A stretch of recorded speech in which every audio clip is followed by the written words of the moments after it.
I'm Mari Dangerfield, and you're listening to Sound of Stylus, a podcast all about the stylophone and the people who do cool things with it. This is part 2 of an episode featuring Leigh Kemp. On the 8th of September 2023, it was announced that the Stylophone Beat, a new and improved incarnation of the Stylophone Beat box, had been released, and a pink version of the 2020 S1, but less important in this conversation. You were deeply involved in the development of the Beat, and this was your first development project, having been involved in the testing of the 2019 Gen R8 and the 2020 S1 launches. Talk us through how it all began. Okay, yeah, so 2022, like I mentioned earlier, we commissioned 3 entry-level, low-cost little musical toys.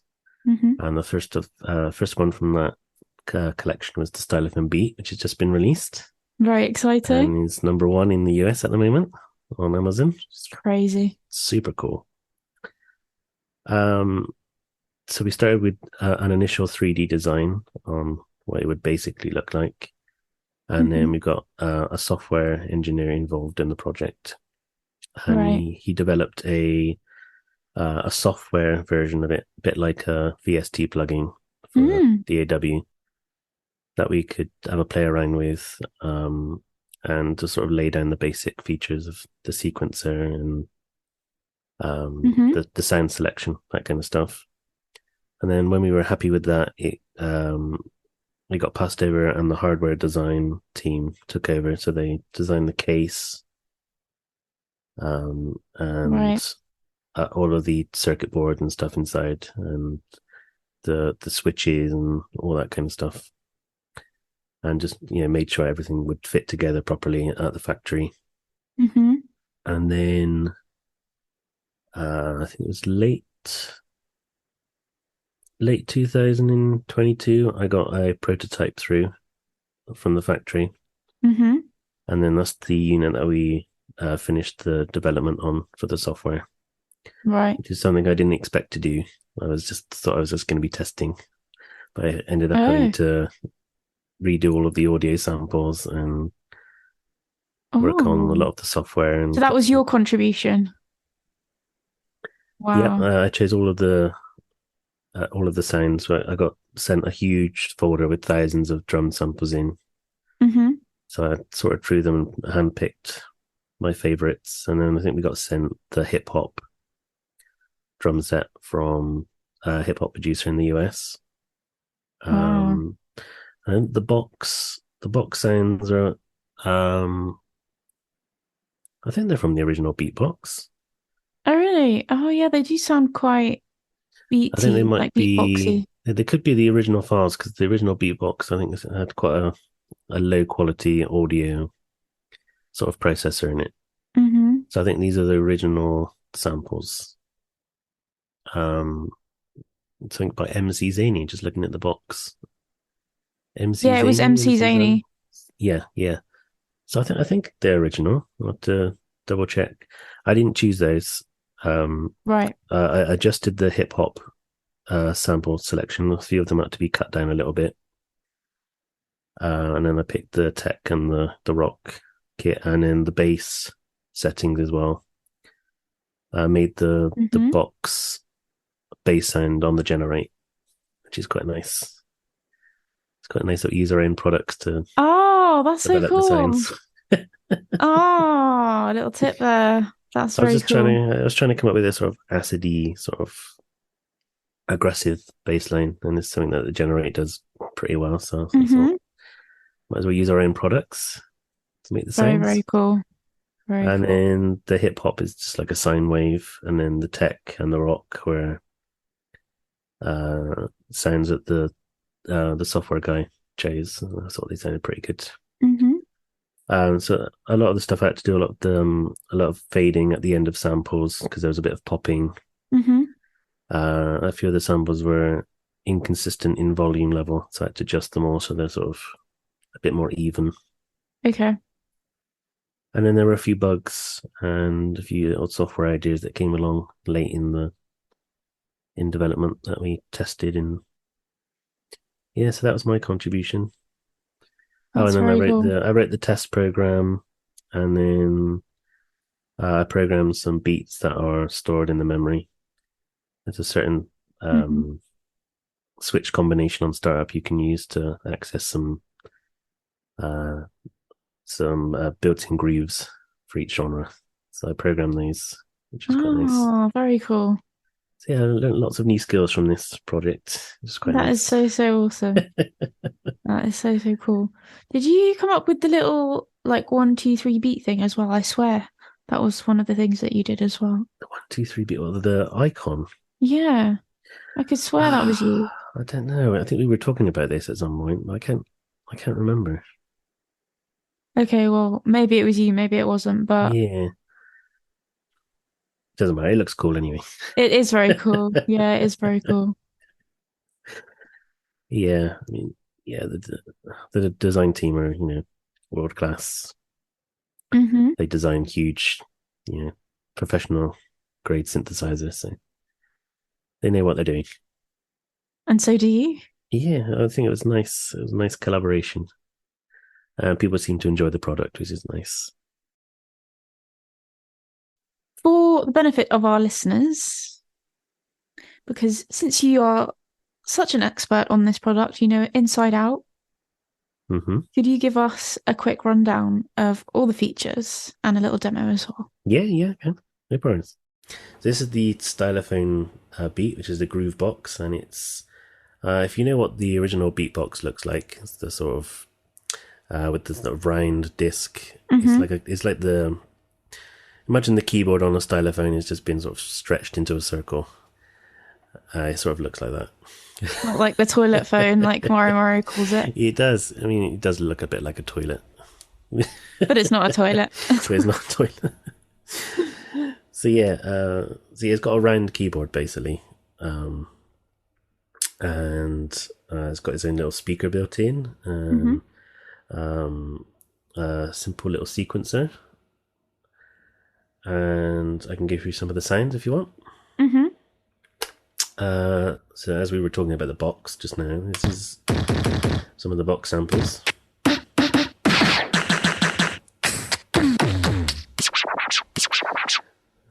Oh yeah, it's got a little DJ scratch there. That was in the original. I swear, when you like pressed on it. There was a DJ scratch in the original.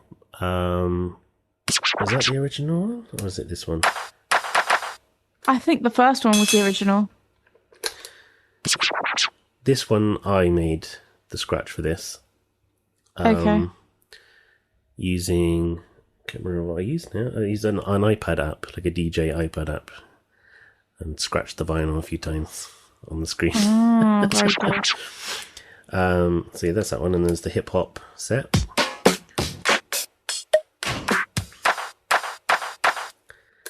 And the tech, it's got sort of like a 909 kick drum. Mm-hmm. And then a rock set, which is just your acoustic. And then for the bass, you got the rock, which is an actual bass guitar sample. Mm-hmm. And then the tech, which is more of your synth, 80s synth bass.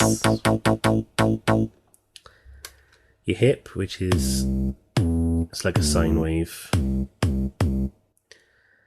And then the box, which is the sound that I made on the generate. Okay. So there's a sort of acidy. So that's the sound. Yeah, the actual playing surface, if you swipe between the top two notes, you can go up an octave.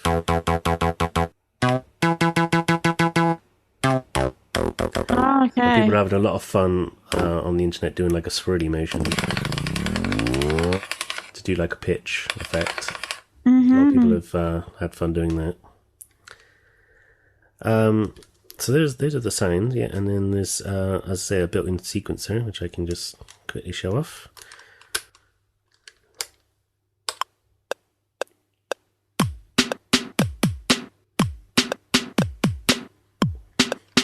So that's like a 2-bar loop. It's a little 2-bar loop, yeah. So you got your drums in, and then you can then put your bass on it.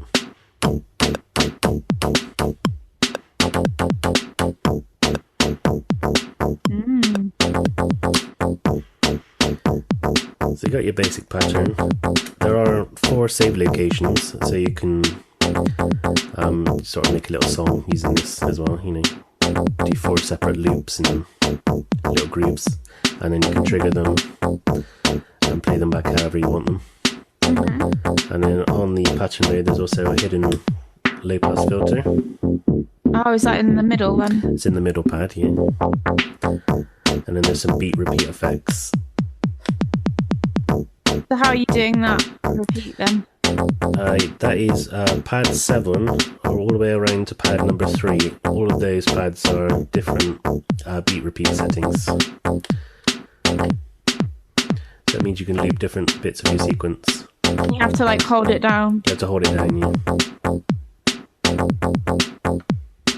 Very cool. And then when you let go, does it just kind of go back to... Yeah, it just continues playing. And then there's a transpose function, which just allows you to transpose the bass sequence.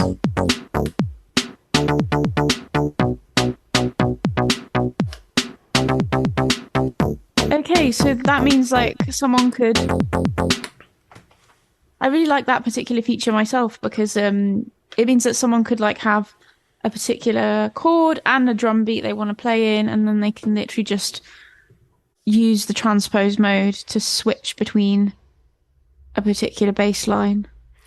Yeah, I think it's really useful, isn't it? I mean, we tried to keep the sequencer quite simple, so yeah, it's only 2 bars. So, you know, the transpose function allows you to get a bit more functionality out of it if you know, if you're an actual musician and you want to have a bit of fun with it. You can stretch out your, you know, simple pattern and pitch it up, pitch it down. You know, you can make it longer than 2 bars, isn't it? This is... And then, the final thing on the sequencer is it's got a tempo control. You can speed it up and slow it down, and a built-in metronome, which you can switch on and off. And that's like playing when you play as well, isn't it? So that you can keep in time. When you hit record, the metronome is automatically switched on, so you can play along with it. And then when you hit record again, it switches it off, but keeps the sequence playing. So it's good for live use if you want to have a bit of fun on stage. It's definitely a lot of fun. People are having a lot of fun with it, so it's always nice to see the videos that people are making. And it sounds really good through effects as well. If you've got a nice selection of guitar pedals, put it through that, it sounds pretty cool. Right. Good tip. Any in particular? Distortion sounds really good through distortion. And you know, nice big reverb is always fun. Big cavernous reverb, you know, you can get some nice 80s. I mean, gated reverb as well. You can get nice 80s sounds from it. So at the time of recording, we did mention that the Stylophone Beat is doing particularly well on a particular popular online shopping site. I think it's number 1 at the moment in drum machines. The range does seem to get more popular all the time, as we have discussed. And even the working team is now consisting of almost half a dozen people, as you mentioned. Do you personally feel that the Beat could be the most successful product ever?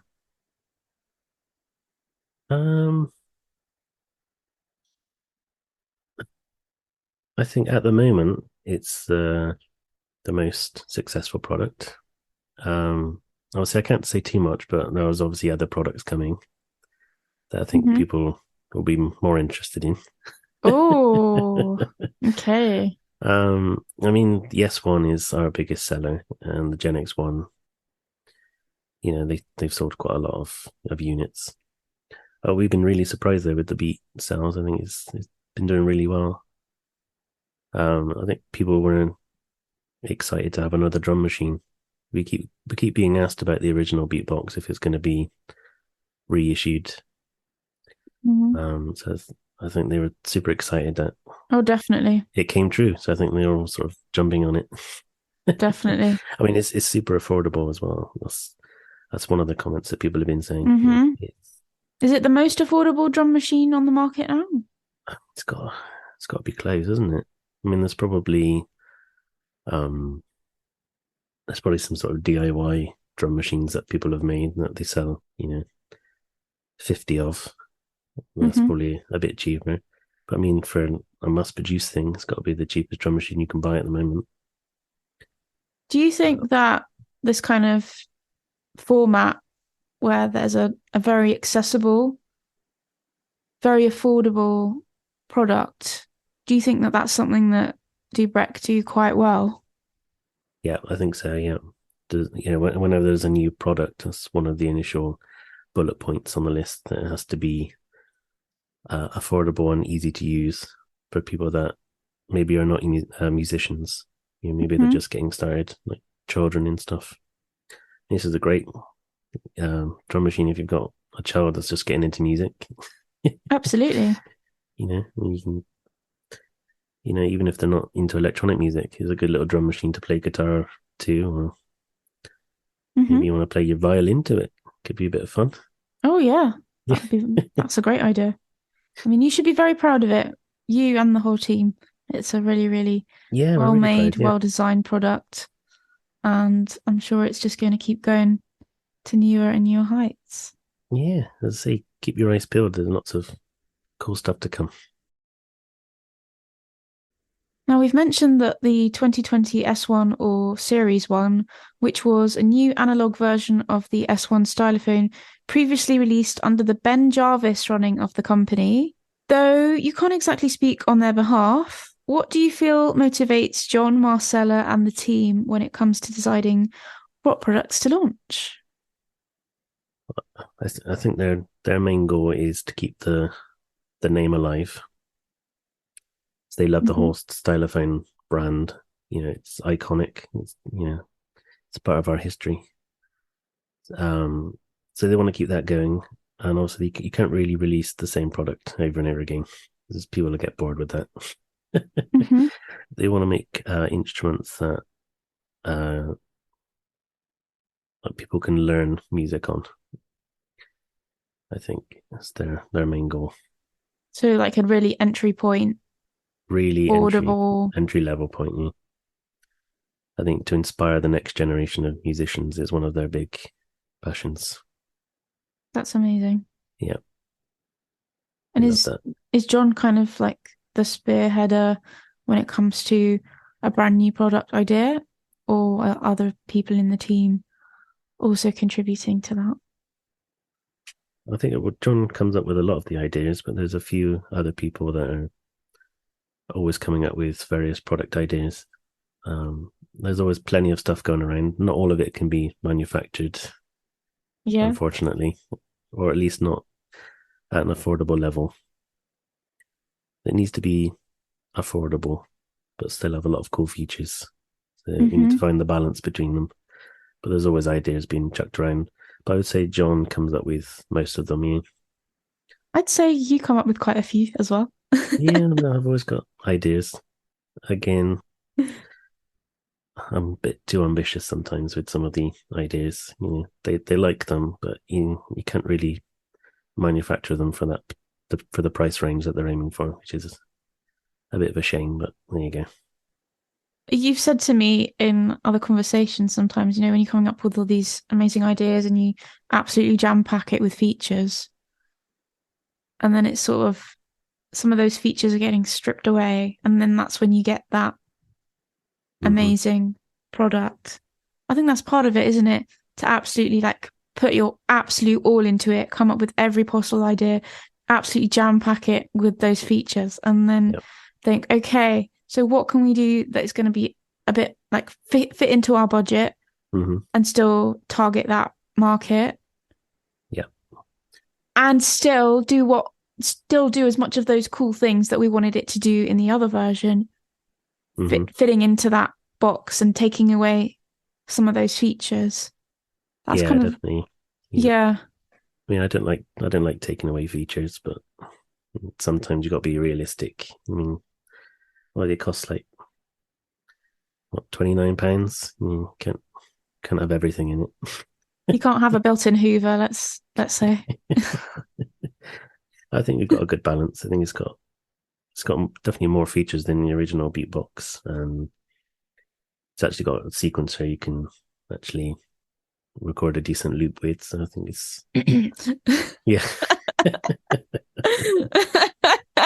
The other beatbox is fun, again, it's got its own sound, so it's definitely worth having both of them. But I think this is a nice upgrade. Definitely. I mean, it's going to be an upgrade. Technology's moved on a lot since 2009 when the other one was released. You can get much more powerful microprocessors now for Right. pennies.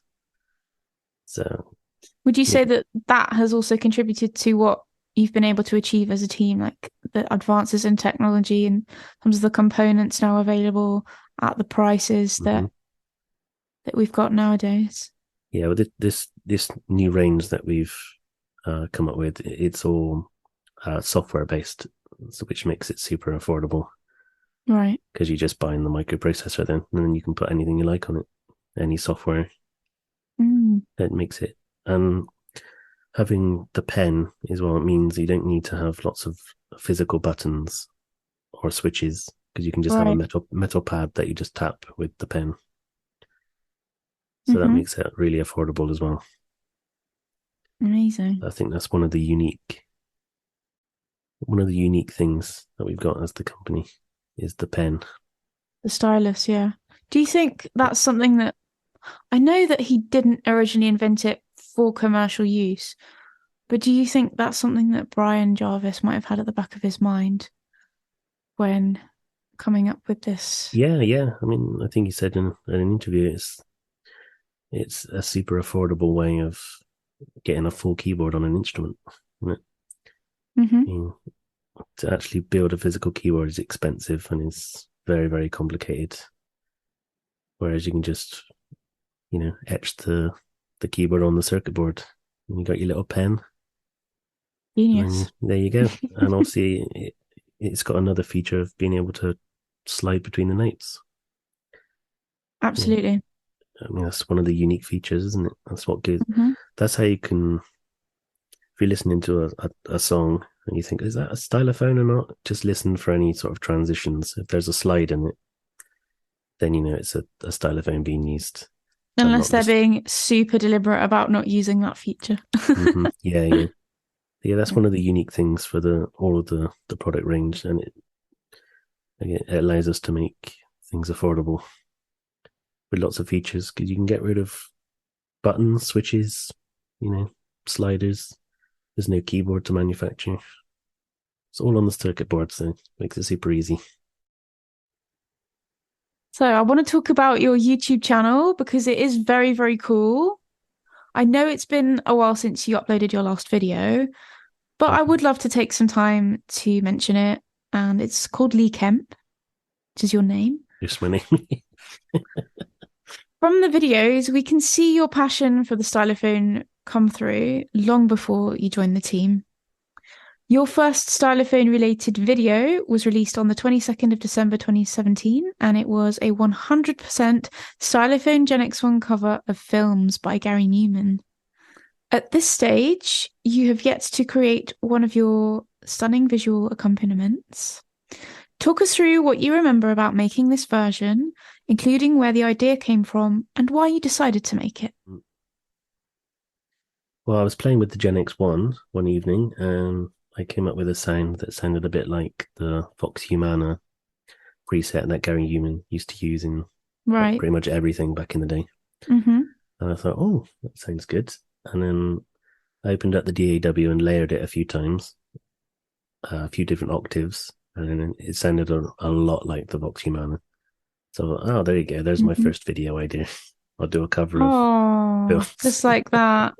A strike of inspiration. It was all done the same evening. I got super excited about and I did actually film video for every single part. Oh, did you?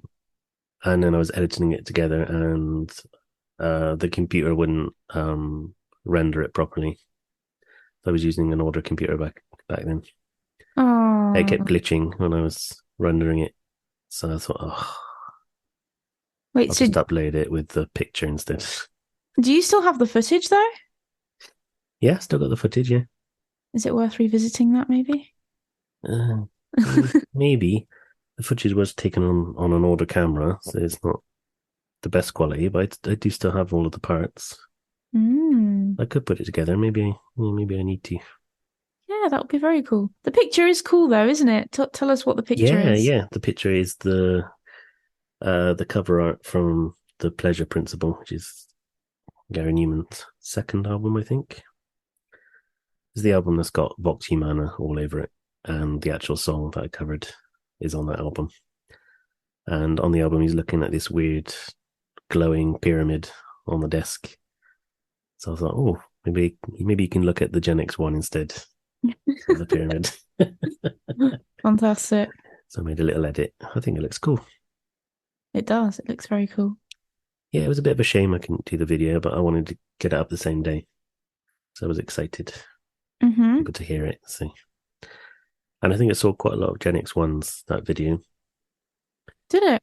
I think so, yeah. I think a lot of people bought it after that, which is probably why they got in touch and asked if I wanted to do social media for them. So That tends to happen, doesn't it? That's what happened with me as well with my S1 video yeah, I for mean Jan Tiersen. yeah, it's got thousands of views, hasn't it? So you're gonna get people going, oh, I want one of these. So it's just natural. Absolutely. And I think that's one of the secrets for Dubreq. It's been a secret that they employed all the way back from the start, really, is getting endorsement from musicians playing them and then people seeing the play of the instrument and then wanting to buy it. Or in this case, in the modern day, someone's bought one, makes an amazing video that goes viral. They get their attention and then they're sort of given more things to make videos with, and it goes from there. And there's Yeah, a whole host of people doing that now with the yeah. Stylophone range. I mean, that guy that posted the original "Let's Go" video. I mean, that helped sell loads and loads of stylophones back in the day. I mean, he got millions of views, didn't it? And Yeah, I think they still send him products now. The guy, I really. think we're still in contact. Yeah. You think they're hoping that he's going to make another viral meme? I don't think he does. I don't think he's even a musician. I don't think he does anything like that. I think it was just like a Christmas present he got or something. Yeah, just a little spur of the Yeah. moment. Yeah. I mean, he got millions and millions and millions of views. And even anyone that covers it, it gets thousands of views at least. It's still popular. Even Hmm. though the original song didn't have a stylophone, which always annoys me. But I can see why it's popular. What was the instrument that's actually playing that It's just an riff? organ in it, I think.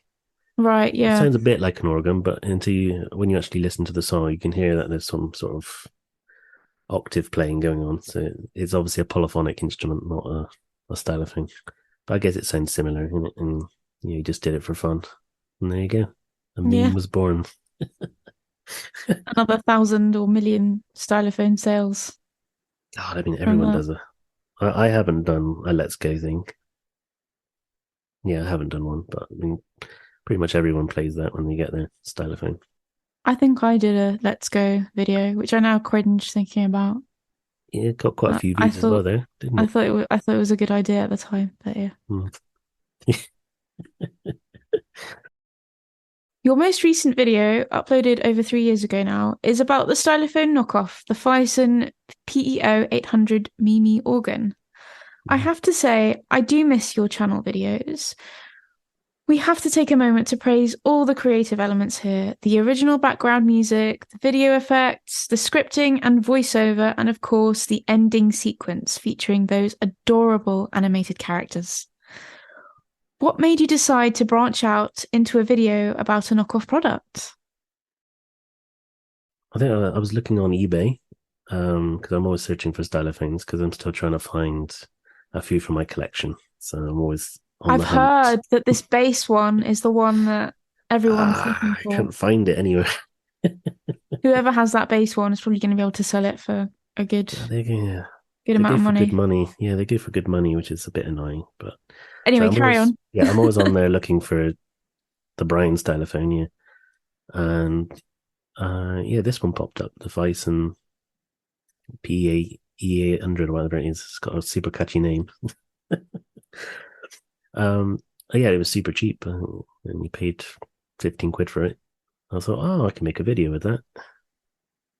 So So that it's was literally how. curiosity. Yeah, just I think I'd probably do a few more. I think it's good to look at.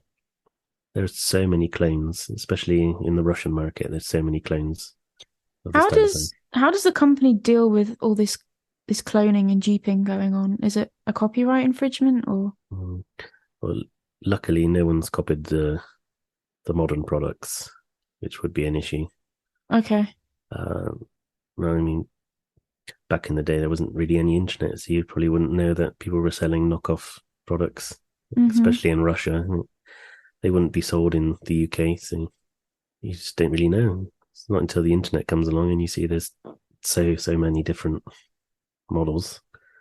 There's about 4 different versions of this Thyssen organ with different names. Really? So they must have all come from one factory, and then they're all different colors, different labels, different box art. But that one, I think that one caught my eye because the box is a sort of copy of the original Stylophone box as well. It's pink. It's got the Mm-hmm. little hand drawn cartoon on it. Yeah. Suspicious, that one. Very high level of copying going on Yeah, there. it sounds pretty good as well. I think the circuit's probably pretty close to the original as well. So it's like a proper knockoff. It's a bit God. cheeky. So does Dubreq just not care? Is their kind of dominance of the market so big that they're just not concerned, or? Yeah, they don't get them. And at the moment, the products are so cheap, you can't really clone it and sell it for any cheaper, to be honest. So there's really not much money in it. So I guess that's why people are not really interested. All comes down to money at the end. Sure does. Well, I hope it stays that way. Yeah, well, hopefully. Obviously, it's always a worry when the instruments are a bit more expensive, because obviously there's a bit of profit in it for someone then to copy it. But I mean, all of the new stuff to beat the S1 is all super affordable. No one's going to bother cloning that. Hopefully. We hope. Well, they won't So be able yeah, to do as good a job as the original anyway. So, yeah, yeah, exactly. So yeah, that's where I found it. It was just browsing, just browsing eBay. I thought I'd make a video, and then with all the videos, I like to include an ending tune mhm. showing off what it can do. And I thought this time I would put some animated characters in, which took ages. Oh, So I'm probably not going to do that again. oh, but they're so sweet. I absolutely love them. This is a bit of fun. I like to keep people interested. Otherwise, it just ends up being a boring 10-minute video. So you got a bit of everything. Got a bit of video showing off the product. You got a bit of fun with some characters, and then you've got an ending tune which I try and keep to about a minute so that I can chop it off and upload it to social media separately. Oh, that's so smart. So that's well, I don't think there's a limit on Instagram anymore, is there? I'm not sure about that. But it used to be a minute, so I had to keep it Oh, keep it down. gosh, you can see just from that you really think everything through so thoroughly. And that's why I think I really, really admire your videos so much. Like everything is just Oh, thank you. so well done and so thought through, even if it does take an incredible amount of effort. And even if now your channel is relatively inactive, because you're making videos for Dubreq. Yeah, that's the So problem. I spend all week making videos, so I don't really fancy making my own. It's not that I haven't got any content. I mean, I've got plenty of things ready to be filmed. Just getting around to doing it. Just or need maybe to, someday you'll have the time again. yeah, just need to pull my finger out and get it done. Well, it's worth checking out your previous videos, regardless of whenever the next ones come along. Definitely. Yeah, I hope they're entertaining.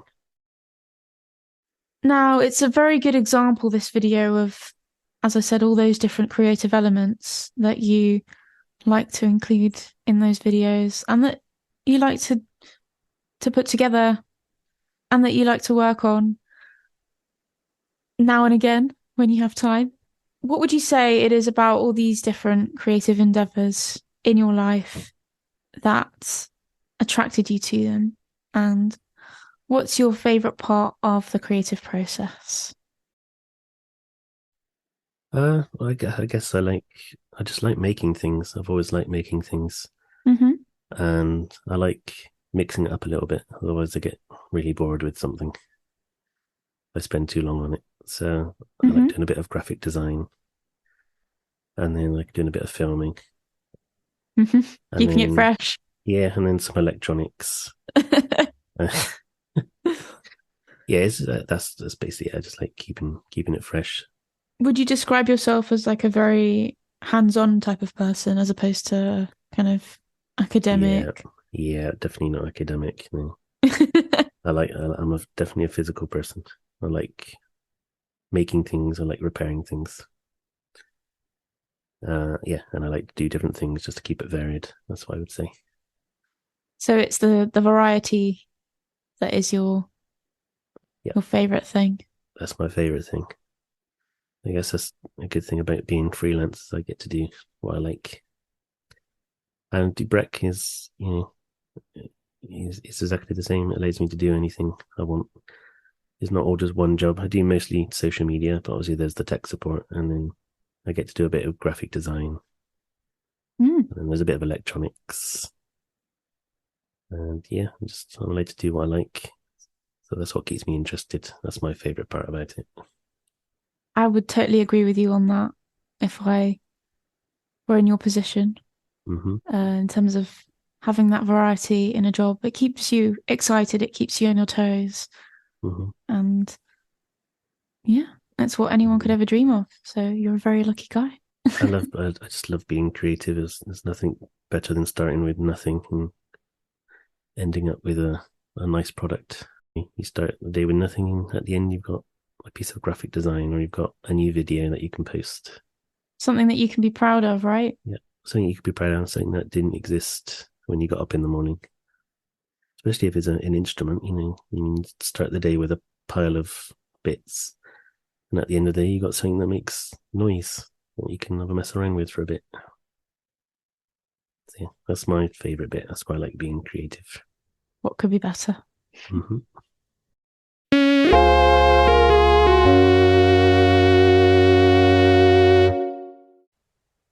Now we move on to the very, very fun portion of the episode, which is called Stylophone Stylus Zone. Oh wow! It's a brand new game for this series. And what I'm going to do is I'm going to give you a minute on the clock to come up with a funky beat on the Stylophone Beat Okay. and a little melody on the S1 so that you can create an entire piece Mm, in a minute. Are you up for the challenge? I'm up for the challenge. Definitely, Are you ready? I am ready. Let's do this. Okay. And your time starts now.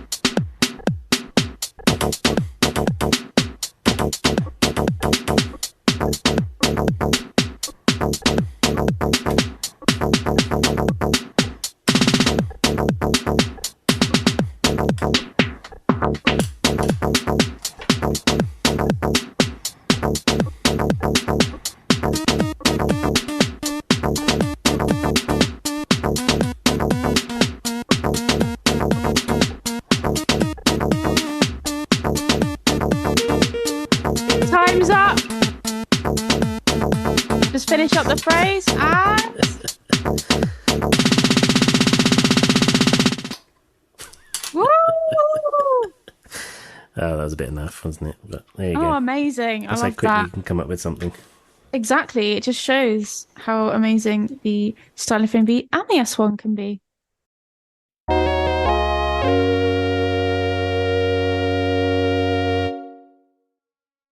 So, very sadly, we have come to the end of the episode. Oh. But before you go, I would love to know, what is next for you? Are there any exciting videos, perhaps from the Stylophone channel? I know that your channel is a bit inactive at the moment, but are there any videos or other projects we can look forward to?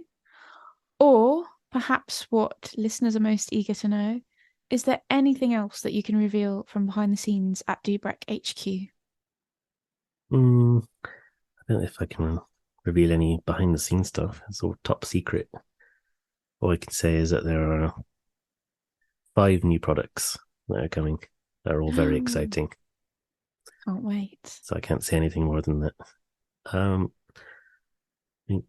We've just released the pink stylophones, and there's a few videos that I've made that are going to come out next week as part of the campaign. And I think for me, I would like to release a product of my own at some point next year. Oh, okay. A little noisemaker or something. And I'm working on my own product ideas for the company as well, which involved learning how to design circuit boards and things. That's so I'm cool. excited with that. And for video, I mean, like I said, I've got plenty of content ideas. I think the next video is going to be a modified S1 video, so you can look forward to that.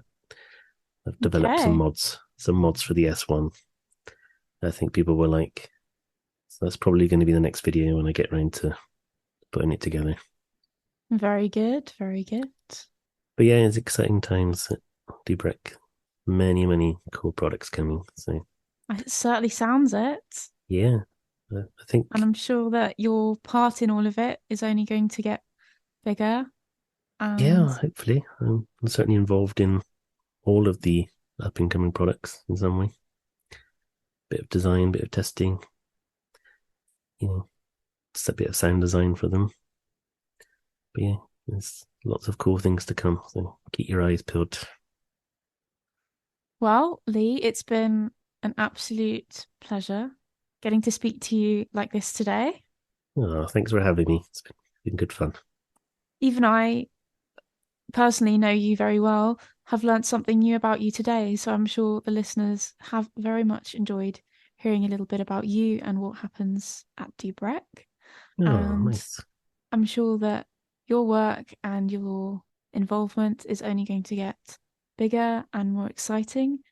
So there's so very much to look forward to in every sense. There is. Thank you very much for having me. It's been great fun. As some of you may know, this second series of the podcast is also the last. While I'll never say never to a comeback, I want to say a huge thank you to anyone who's listened and supported, to all the amazing guests we've had, and to Dubreq for the Stylophone legacy. Of course, many incredible stylophonists remain out there in the world, from those we may have heard of, such as Little Boots or Brett Domino, to those who have yet to be heard. I urge you to keep your eyes and ears open and support them in years to come. And if you're the kind of person who's found joy in any of the Stylophone range, I hope you'll hold on to that. If you're interested in finding out more about Leigh, you can find him on Instagram at LeighKemp17 and on YouTube at Leigh Kemp. You can, of course, also keep up with any work he does for Dubreq on the Stylophone's official social media outlets, all easily found on their website, stylophone.com. If you enjoyed this episode, it would mean the world if you could give the podcast a 5-star rating and share the episode on social media, tagging me at Mari Dangerfield and the podcast at Sound of Stylus. You can find us on Instagram at Sound of Stylus and on YouTube by searching Sound of Stylus.